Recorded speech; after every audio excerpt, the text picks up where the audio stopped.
በዛ ላይ ደግሞ እኮ ሮዚ አንዳንድ ሰው እንዴት ነው እድሜ ልኩን ሙሉ ፋራ የሚሆነው? ያው የፈለገ ያራዳ ልጅ ነኝ ብትሉ መቼም ፋርነታችሁን እናንተ ራሱ ታውቁታላችሁ። ለምን እንደሆነ ታውቂያለሽ? የሰው መደበሪያ ነሽ፣ የሰው መደበሪያ ነሽ። ሙአዝ ሀቢብ የተባለው መጥፎ ሰው አላህ ከሱም ከጓደኞቹም ይጠብቀንና እንዲህ ሲል በቅርብ ቀን ጽፏል። ቢስሚላህ ወሰላቱ ወሰላሙ አላ ረሱሊላህ። እህታችን ሮዚ በአንቺም በእኛም ላይ ያላህ ሰላም ይሁን፣ ቀኑን መንገድ ይምራል። ይህን ቪዲዮ ልሰራ የወደድኩት አንቺን ወደ ኋላ ትንሽ ዞር ብለሽ እንድትመለሽና እንድታስቢ ነው። እስቲች ያደረኩት ቪዲዮ አንቺ ስለምትረሺ በብዛት እንዳትረሺ የቅርብ ጊዜ ታላቅ ማስታወሻ የሆነ ህይወታችንን ሊቀይር የሚችል መንገድ ስለሆነ ነው። የራስሽን ቪዲዮ እስቲች አድርጌ ያመጣሁልሽ። እንዲህ ስቅስቅ ብለሽ ያለቀስሽው ካስታወስሽ ወንድሞቻችን በጠራራ ፀሐይ በስናይፐሮች በተመቱበትና ወንድሞቻችንን በቀን ባጣንበት ጊዜ ነበረ። እውነት ግን አንቺ ወንድማችን አንዋርም ይሁን አላህ የጀነት ይበላው፣ ሌሎች ወንድሞቻችንን አይደለም ከእናት ከአባትሽ አይወለዱ እንበል፣ ሁሉ ሰው ግዴታ ከእናት ከአባቱ ባይወለድም የላኢላሃ ኢለላህ ወንድምና እህቶች እንዳሉ ለማወቅ እድሜሽ አንሶ ነው ትልቅ ሰው ሆነሽ ሮዚ። አይ የላኢላሃ ኢለላህ ደግሞ ወንድሞች አሉ ከነሱ ውስጥ አንዱ የሞቱት ወንድሞቻችን ነው ብለሽ ደግሞ እርር ብለሽ አልቅሰሽ ከነበር ወንድምና እህቶቹን ያጣ ሰው የቀበረ ሰው በዚህ ደረጃ ወዲያው ምንም ሳይመስለው አንቺ ብቻ አይደለሽም ከፊል እህቶችም ከፊል ወንድሞችም ሚዲያ ላይ ያን ሰሞን አለቃቀሱ። የእውነት ነው ወይ ነው ጥያቄው። ምክንያቱም ወር እንኳን አልሞላችሁም ወደ ቪዲዮዎቻችሁ ወደ ጥፋታችሁ ስትመለሱ። ስለዚህ እና አንዋር ወንድሞችሽ ከሆኑ እውነት የላኢላሃ ኢለላህ ወንድሞችሽ ከሆኑ እየሰራሽው ያለው ስራ ትክክል ነው፣ ለራስሽ መገሰጫ እንዲሆን ነው ይሄንን ቪዲዮ ያመጣሁልሽ። በዛ ላይ ደግሞ እኮ ሮዚ አንዳንድ ሰው እንዴት ነው እድሜ ልኩን ሙሉ ፋራ የሚሆነው? ያው የፈለገ ያራዳ ልጅ ነኝ ብትሉ መቼም ፋርነታችሁን እናንተ ራሱ ታውቁታላችሁ። ለምን እንደሆነ ታውቂያለሽ? የሰው መደበሪያ ነሽ፣ የሰው መደበሪያ ነሽ። መቼም ይሄ ያስደስተኛል፣ ወደ አላህ ያቃርበኛል፣ ልቤን ጡማአኒና ይሰጣታል እንደማትይኝ እርግጠኛ ነኝ። ምክንያቱም አላህ ምን ብሎናል? አላ ቢዚክሪላሂ ተጥመኢኑል ቁሉብ፣ ልቦች እኮ የሚረጋጉት አላህን በማውሳት ነው ያለው እንጂ እንደዚህ የሰው መደበሪያ ስታንድ አፕ ኮሜዲያን በመሆን አይደለም። ስለዚህ ባክሽን እህቴ ይብቃሽ፣ ይብቃሽ። በቃ ፋርነቱ ይብቃ። ወደ ህይወትሽ ተመለሽ። ቀብር አለብሽ፣ ብቻሽን ነው የምትገቢው፣ በነፍስ ወከፍ ማለት ነው። ዛሬ ያልተመከርን መቼ እንማከራለን? አንድ አባባል አለ። አንድ ሰው በ25 ዓመቱ አንቱ ይባላል። በቃ ስራው መልካም ከሆነ አንቱ ይባላል፣ አላህን ፈሪ ከሆነ። በ70 ዓመቱ ደግሞ አንተ ይባላል። አላህን ማይፈራ ጋጠ ወጥ ከሆነ ደግሞ አንተ እንደተባለ ይኖራል፣ ራሱን አርክሶ ማለት ነው። ስለዚህ መቼ ነው የምትመለሽው እህታችን? ማለት ህፃናት እንኳን እኮ ኬጂ ጨርሰው ከዛ ወደ አንደኛ ክፍል ሊገቡ ሲሉ የሚያሳዩት መሻሻል አለ። ከእለት እለት እንደው ጥፋትሽ አልበዛም? እስቲ የራስሽን ቪዲዮዎች ከወንድሞቻችን ሞት በኋላ ያሉትን ገምግሚያቸው። አላህ ይዘንልን። ሙአዝ ሀቢብ የተባለው መጥፎ ሰው አላህ ከሱም ከጓደኞቹም ይጠብቀንና እንዲህ ሲል በቅርብ ቀን ጽፏል። ተወላጁን ወዶ ውልደቱን መጥላት የለም የሚል ጽሑፍ ጽፏል። ለምን መቀስቀሻን የፈለገው? ዋሪዳ ብለው የሚያዘጋጁት ፕሮግራም አለ። አዋራጅና ወራዳ የሆኑ ስራዎች የሚያቀርቡበት፣ ወንድና ሴቶች ተደባልቀው ብዙ ሽርክ ንግግሮች በአላህ ላይ ማመጽ የሚታይባቸው፣ የነብዩ ሱና የሚጣስባቸው፣ ሴቶችም ሆነ ወንዶች ልባቸው እስኪጠፋ ድረስ ጨፍረው አላህ የሚያመጹበት ቀን ነው። ጥሩ ንግግርህን ላስረዳ። ሙአዝ ሞኙ ልጅ ሆይ አላህ ብስል ያደርገህ፣ እንደ ዕድሜህ ደግሞ ትልቅ ሁን። ሕፃን ልጅ እኮ አይደለህም። ነገር ግን ሐሺሽ ከወሰደ መጠጥ ከጠጣ ጫት ከቃመ ሰው በላይ ስሜትህን ስለምታመልክ ከባባድ እንዲህ አይነት ከሸሪዓ ጋር የሚጋጩ ንግግሮችን ትናገራለህ። ምን አልክ? ተወላጁን ወዶ አልክ። ማንን? ነቢዩ ሙሐመድን ሰለላሁ ዐለይሂ ወሰለም ወዶ። አዎ አላህ የእውነት ያደርግልን፣ እንወዳቸዋለን። ውልደቱን መጥላት የለም አልክ። ምንን? እናንተ መውሊድ የምታከብሩበትን ቀን መጥላት የለም አልከን። እኛ እንጠይቀሃለን። ተወላጁን ይወዱ ነበር። ማንን? ሶሃባዎች፣ ሙሉ ሶሃባዎች። ግን የተወለዱበትን ቀን አያከብሩትም ነበር ዓመት እየጠበቁ።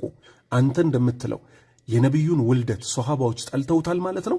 አበደን። አየህ ሞኝ ነህ ያልኩ ቁጥር 1 በዚህ ነው። ሁለተኛ አንድ ክርስቲያን ላንተ መጥቶ በዒሳ ነብይነት እናምናለን ትላላችሁ፣ የዒሳን ነብይነት ወዶ የዒሳ ልደት የሚከበርበትን ቀን መጥላት የለም ቢልህ ምን መልስ ታመጣለህ? አየህ አይደል ሙአዝ፣ ስሜትህን አታምልካት።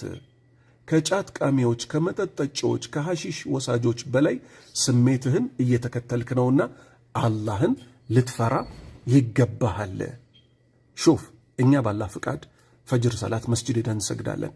አንዋር መስጂድ ጁምዓ የምትጨፍሩት መስጂድ ውስጥ ዕጣን እያጨሳችሁ ብላችሁ የምትጨፍሩት ግን ከ80% በላይ ፈጅር ሰላት እንኳን ጀማዓ አይሰግዱም። ኪታብ አይቀሩም። እኛ ኪታብ በቀራን ቁጥር ሰለላሁ ዐለይሂ ወሰለም እያልን ነቢዩ ላይ ሰለዋት እናወርዳለን። አላህን አትፈራም አንተ ሞኝ ልጅ? አረ ቆም በል። ሞኝ ባያፍር የሞኝ ዘመድ ያፍር ይላሉ። ደህና ዘመድ የለህም? ደህና አንድ ልብ ያለው ዘመድ እንኳን ይጥፋ። ምንም ይልህ አረ ሙዓዝ ምን ሼህ ምናምን የሚልህ ይጥፋ። የመጨረሻ ነብስህ እኮ እየጋለበችህ እኮ ነው። ለሰው ልጅ ጠላት አላት ነብሱና ሸይጧን፣ ሁለቱም እየጋለቡህ ነው። አንዴ በቤዝ ጊታር መጣ፣ አንዴ በሙዚቃ በምናም በመሳሰለው ትመጣና ይሄን የሚከለክል አላቅም እኔ እንደሚመስለኝ በዚህ ወጥቶ በመውሊድ እኮ ምንድነው እናበላለን እናጠጣለን ትላለ። ሁሉም ሰው እኮ የሀደሬዎች የሚያከብሩት ስድስተኛዋ ትንሿ ኢድ መውሊድ ሚሏት ላይም እኮ ያበላሉ ያጠጣሉ። ግን ቢድዓ ነው። 4 ነጥብ። አላህን ፍራ።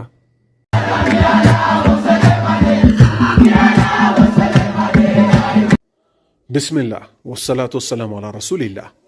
አላሁ ስብሓነሁ ወተዓላ እንደዚህ ይላል፣ ወአነል መሳጅድ ሊላህ ፈላ ተድዑ መዐላሂ አሐዳ።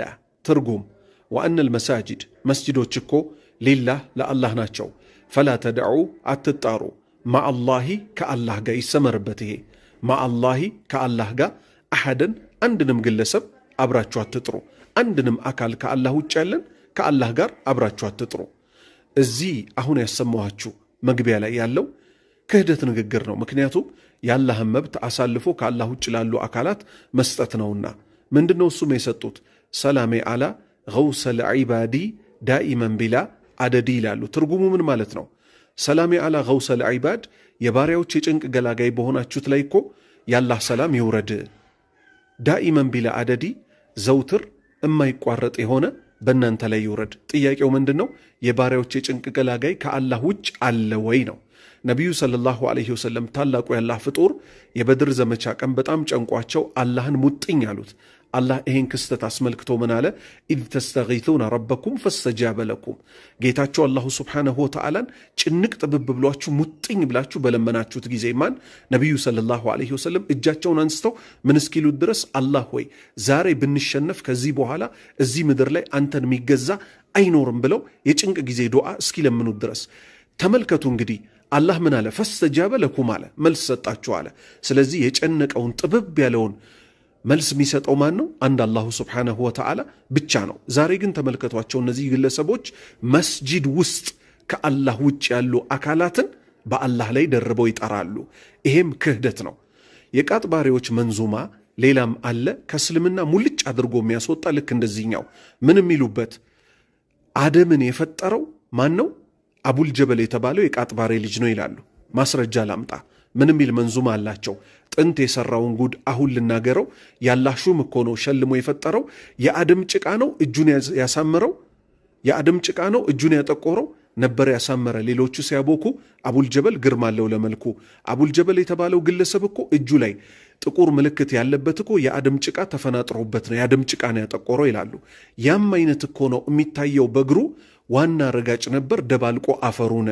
አደም ሲፈጠሩ እንግዲህ ከአደም በፊት ተፈጥሮ ማን? አቡል ጀበል የተባለው ግለሰብ የቃጥባሬ ልጅ ማለት ነው። ጭቃ በእግሩ ሲያቦካ ነበር ይላሉ። ይሄ ከእስልምና ያስወጣል። አላህ ምን ስላለ? ያ ኢብሊስ አለው ሸይጣንን ማለት ነው። ማ መናዓክ፣ ምን ከለከለህ? አንተስጁደ ከመስገድ ሊማ ኸለቅቱ ብየደይ፣ በሁለት እጆቼ ለፈጠርኩት አደም ከመስገድ ምን ከለከለህ አለ። ከነዚህ ሰዎች አላህ ይጠብቀን።